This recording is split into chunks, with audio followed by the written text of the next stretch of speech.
नमस्कार दोस्तों, स्वागत है आप सभी का मेरे इस YouTube चैनल पे। इस चैनल पे मैं अलग अलग ट्रिक्स के थ्रू किसी क्वेश्चन को किस तरह इजीली हम सॉल्व कर सकते हैं उसके बारे में बताता हूँ। और दोस्तों, मैं इस चैनल पे जो न्यू नोटिफिकेशंस हमें सरकार के द्वारा दी जाती है, किसी जॉब की वैकेंसी एक्सेट्रा जो भी होती है वो मैं यहाँ पे आपको प्रोवाइड करवा देता हूँ। तो दोस्तों, जैसे कि अभी कोरोना का काल चला हुआ है और हमारे देश में काफ़ी नुकसान हो रहा है। कोरोना की वजह से काफ़ी ज़्यादा लोगों की डेथ हो रही है, जो कि काफ़ी दुख की बात है। लेकिन फिर भी हमारे देश की पॉलिटिक्स इतनी ज़्यादा गिर चुकी है कि उनको हमारे देश की जनता की परवाह नहीं है। जगह जगह पे चुनाव करवाए जाते हैं। चुनाव होने के बाद वहाँ पे कर्फ्यू लगते हैं, क्योंकि वहाँ पे केसेस तो बढ़ेंगे ही। एग्जाम्पल चाहे आप हिमाचल प्रदेश का ले लो या फिर आने वाले टाइम में वेस्ट बंगाल का ले सकते हो। दोस्तों, ये जो कोरोना नामक वायरस है ये काफ़ी ख़तरनाक है। इसको हल्के में ना लीजिए, क्योंकि ये जिसके परिवार वालों को हुआ है, जिसने अपने परिवार वालों को खोया है, वही इसका दर्द जान सकता है, वही इसका नुकसान जान सकता है। तो दोस्तों, मैं आप सभी से यही रिक्वेस्ट करूंगा कि आप अपने घरों में रहें। जितना ज़्यादा हो सके अपने घर में अपने घर वालों के साथ टाइम स्पेंड करें। अगर बाहर निकलते हैं तो अपने आप को प्रोटेक्ट रखें।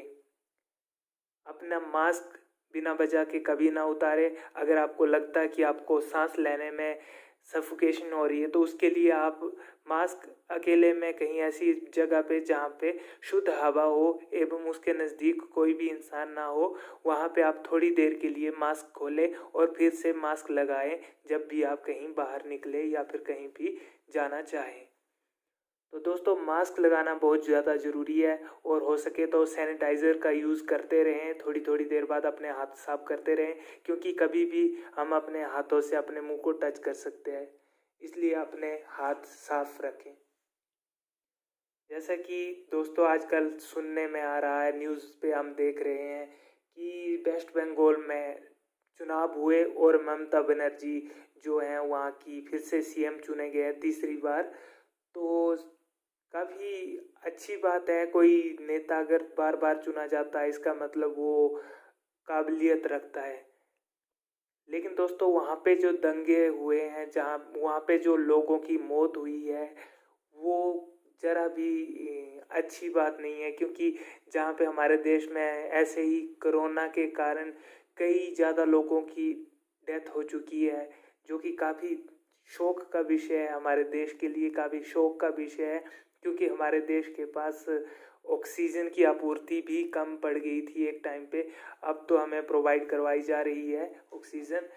हमारे देश की किस तरह की व्यवस्था है, इस पे प्रश्न तो ज़रूर उठे थे। क्योंकि जहाँ पे हमारा देश सैन्य बल को बढ़ाने के लिए करोड़ों के एटॉमिक वेपन्स खरीदता है या फिर खुद बनाता है, वो तो काफ़ी अच्छी बात है, क्योंकि देश की प्रोटेक्शन के लिए वो सब कुछ होना चाहिए। लेकिन देश में सिटीजन रहेंगे तभी उस देश की प्रोटेक्शन हो पाएगी, तभी उस देश की प्रोटेक्शन हम कर पाएंगे।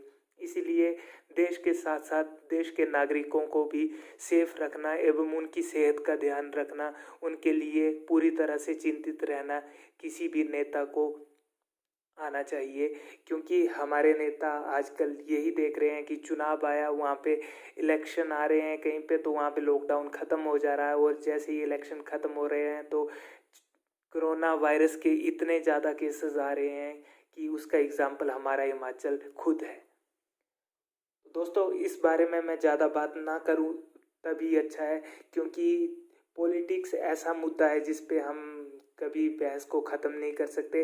लेकिन इस बात को प्लीज़ याद रखिए कि पॉलिटिक्स के पीछे हमें एक दूसरे के साथ लड़ने से कोई फ़ायदा नहीं होने वाला।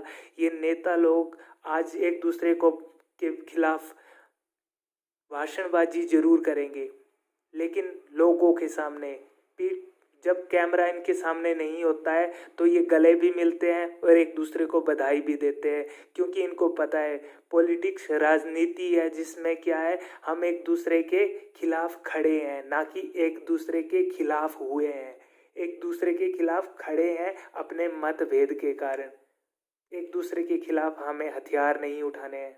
यदि एक व्यक्ति को लगता है कि मेरे गांव में रास्ता बनना चाहिए, पक्का रास्ता बनना चाहिए, उसके ये फायदे हैं, तो वहीं पे एक व्यक्ति ये भी बोलेगा कि नहीं, रास्ता कच्चा ही होना चाहिए क्योंकि ये इसके फायदे हैं। तो दोस्तों ये डिपेंड करता है आप किस तरह से सोच रहे हो। इसलिए मतभेद होते हैं, लेकिन मतभेद के कारण लड़ाइयाँ करना, हिंसा भड़का देना, ये काफ़ी गलत बात है। तो दोस्तों इस बात को हमेशा याद रखिए कि पॉलिटिशियन किसी भी बात का फ़ायदा उठा रहे हैं तो आपने वहाँ पे अपने आप का नुकसान नहीं होने देना है। अगर किसी की डेथ होती है तो पॉलिटिकली वो मुद्दा बन जाता है, उसके लिए पॉलिटिकल सपोर्ट मिलने लगती है। यदि कोई व्यक्ति अपने विचारों के लिए मर जाता है, किसी के साथ लड़ के मर जाता है, तो उसके लिए भी वो पॉलिटिक्स ही करेंगे। ये राजनेता आजकल किसी के भी नहीं है, इसलिए राजनेताओं से दूरी ही रखें। और दोस्तों यही कहना चाहूँगा कि इलेक्शन हो या जो भी हो, घर से बाहर तभी निकले जब बहुत ज़रूरी हो, क्योंकि इलेक्शन में वोट जाने के बाद कोई भी आप नेता आपको दवाइयाँ बांटने नहीं आएगा। कोई भी आप नेता, अगर आपको ऑक्सीजन वाला बेड चाहिए जहाँ पे ऑक्सीजन प्रोवाइड करवाई जा सके, वो वेंटिलेटर चाहिए, तो आपके लिए कोई भी नेता अपनी जेब से पैसे दे के आपको वो वेंटिलेटर प्रोवाइड नहीं करवाएगा। इसलिए मैं डायरेक्ट कहना चाहता हूँ कि अगर कोई आपको बोलता है कि इलेक्शन है, यहाँ पे वोट देने के लिए चलना है, तो उसको बोलिए कि क्या आपके पास मेरे लिए पहले से एक वेंटिलेटर पड़ा है जहाँ पे मैं लेट सकूँगा कोरोना होने के बाद। अगर नहीं है तो उसको कहिए कि मैं वोट दूंगा लेकिन नोटे पे दूंगा, क्योंकि नोटे के पास कोई ऑप्शन नहीं है, इसलिए वो नहीं दे सकता। आपके पास तो ऑप्शन है, आपके पास ऑप्शन है कि आप हर एक जो भी वोट देने के लिए आता है, जो भी प्रत्याशी होता है वोट मांगने के लिए, तो आप हर एक के घर पहुंच जाते हो। लेकिन वोट देने के बाद जब वोट मिल जाता है उसके बाद आप क्या करते हो? आपने कभी ये सोचा कि अगर मेरा ये मतदाता अगर ये बीमार हो गया तो इसके लिए मैं क्या करूँगा? अगर इसके घर में बच्चों को, बीवी जो भी है, फैमिली है, उसको अगर मेरी ज़रूरत पड़ी तो मैं क्या करूँगा उसके लिए? ये सोचा है कभी आपने? तो दोस्तों अगली बार अगर आपसे कोई वोट मांगता है तो उससे इतना ज़रूर पूछना कि क्या कोरोना की वैक्सीन साथ में लेके आए हो। तो दोस्तों आज कुछ ज़्यादा ही हो गया, चलो आगे का मुद्दा हम शुरू करते हैं। जो आज आगे का हमारा मेन टॉपिक है। मेन टॉपिक ये है दोस्तों कि एचपी पुलिस कांस्टेबल की जो भर्ती है उससे रिलेटेड कुछ काफ़ी ज़्यादा खुशखबरी भी है जनरल कैटेगरी वालों को और साथ में अदर कैटेगरी वालों को भी। क्योंकि दोस्तों देखिए यहाँ पे क्या है कि लॉकडाउन की वजह से, लॉकडाउन रहा हमारा लगभग ये 1 साल तो कंप्लीट हो चुका और उससे भी ज़्यादा हो चुका है। तो यहाँ पे क्या हुआ है कि एज जो होती थी, एज लिमिट जो पहले 23 होती थी या 25 होती थी, अब वो 2-2 साल प्लस कर दी गई है, जिसके कारण जनरल कैटेगरी के लोग अब 25 ईयर्स तक मैक्सिमम, मिनिमम जो होती है वो आपकी 18 ईयर्स होती है और मैक्सिमम यहाँ पे जनरल कैटेगरी के लिए 25 ईयर्स कर दी गई है, SC/ST के लिए 27 ईयर्स, OBC एंड गोरखास के लिए 27 ईयर्स कर दी गई है। और साथ में होमगार्ड वालों के लिए जो ये आपकी एज लिमिट है वो बढ़ाकर कर दी गई है 28 ईयर्स तक। 28 ईयर्स तक होमगार्ड वाले जो है पुलिस की भर्ती दे पाएंगे।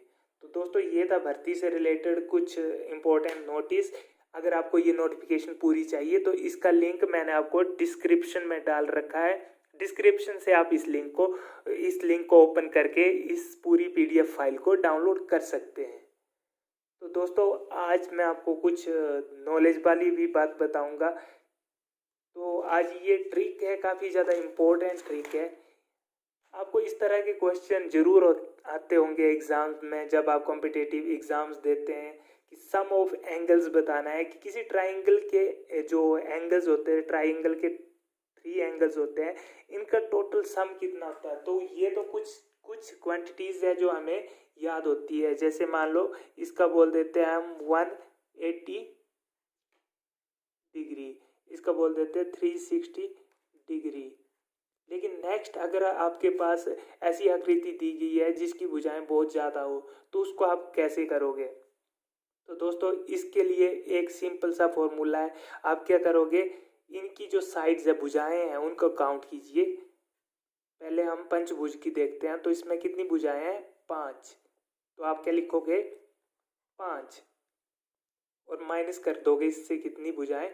2 और उसको कितने से मल्टीप्लाई कर दोगे? 180 से। यहाँ पे भी देखिए दोस्तों, यहाँ पे कितनी भुजाएं हैं? 3, उससे माइनस कितना कर दिया हमने? 2, क्योंकि 2 माइनस करना है, ये हमारी ट्रिक है। 2 माइनस करना और 180 से मल्टीप्लाई कर देना है, गुना कर देना है।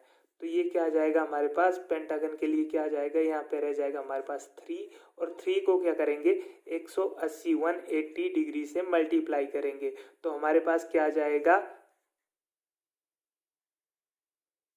540 डिग्री, 540 डिग्री। इसी तरह से हर जगह यही फॉर्मूला हम अप्लाई करेंगे। इसका फॉर्मूला है भुजाएं, ये जो ट्रिक है इसको याद रखिए। भुजाएं माइनस घटाना, इससे 2 को घटा लिया और 180 से गुणा कर देना है, 180 डिग्री से गुणा कर देना है। मान लो मेरे पास अष्टभुज है, ठीक है, तो इसकी 8 भुजाएं होंगी, तभी ये अष्टभुज है, ठीक है। तो इसकी 8 भुजाएं हैं, तो हम क्या लिखेंगे? 8 भुजाएं कितनी है? 8 माइनस करेंगे इससे 2 घटाना है फॉर्मूले के अकॉर्डिंग, और उसको 180 से गुणा करना है, 180 डिग्री से गुणा करना है। तो यहाँ पे आ जाएगा हमारे पास 6 और उसको गुणा कर रहे हैं हम 180 से, 180 से गुणा कर रहे हैं, तो हमारे पास कितना आ जाएगा? यहाँ पे आ जाएगा 0, 8 और 1080 डिग्री। तो आप इसको कंफर्म कर सकते हैं, आप गूगल से भी सर्च कर सकते हैं, तो आंसर यही आएगा। तो दोस्तों इस फॉर्मूले को याद रखिए, तो इस तरह का कोई भी क्वेश्चन आएगा तो आप इजीली सम निकाल पाओगे किसी भी कॉम्पिटिटिव एग्जाम में। दोस्तों तो ऐसी कौन सी चीज़ है जो हमें 1 मिनट में तो एक बार दिखाई दे जाती है, मोमेंट में वो हमें 2 बार, मतलब जैसे टाइम कम हो रहा है वो ज़्यादा दिखाई दे रही है। लेकिन ऐसी क्या चीज़ हो सकती है जो साल में 1 बार भी नहीं दिखाई देती, ईयर में 1 बार भी नहीं दिखाई देती? तो आपने वो चीज़ बतानी है। अगर आपको इसका आंसर आता है तो कमेंट बॉक्स में ज़रूर बताइए, वरना आपको इसका आंसर नेक्स्ट वीडियो में ज़रूर मिल जाएगा। और जो कमेंट में पहले इस चीज़ को बता जाएगा उसको मैं नेक्स्ट वीडियो में मैं उसका कमेंट ज़रूर मेंशन करूँगा।